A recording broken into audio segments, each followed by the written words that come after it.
உடனடியாக ஆளுகளே இல்லையா?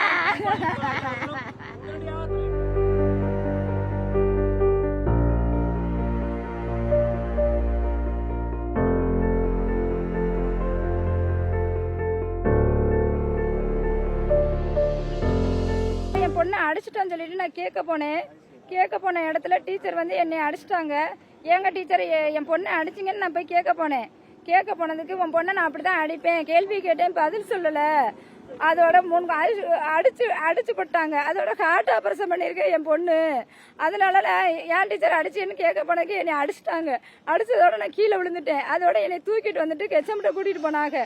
போலீஸ் எல்லாருமே வந்துட்டாங்க.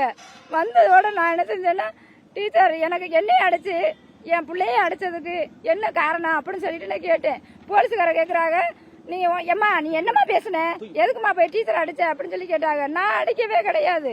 போலீஸ்காரவும் வந்துட்டாங்க. போலீஸ் வந்து அம்மா உன்னை கொலை பேசல தூக்கி உன்னை உள்ளே வச்சிருவேன், நீ கொலை பண்ணன்னு சொன்னாவே உன்னை தூக்கி உள்ளே வச்சிருவேன்னு சொல்றாங்க. ஏன் சார் நீங்க கொலை பண்றன்னு நீங்க சொல்றீங்க? நான் ஒண்ணுமே செய்யலையே. பேரண்ட்ஸ் போய் கேட்க கூடாதா பிள்ளைல அடிச்சத, நீ வந்து கேட்க கூடாதுன்னு போலீஸ்காரங்க சொல்றாங்க. டிசியை கொடுத்துட்டாங்க என் பொண்ணுக்கு. என் பொண்ணை படிக்க வைக்கணும். ஏன் டிசியை கொடுத்தாங்க உடனே?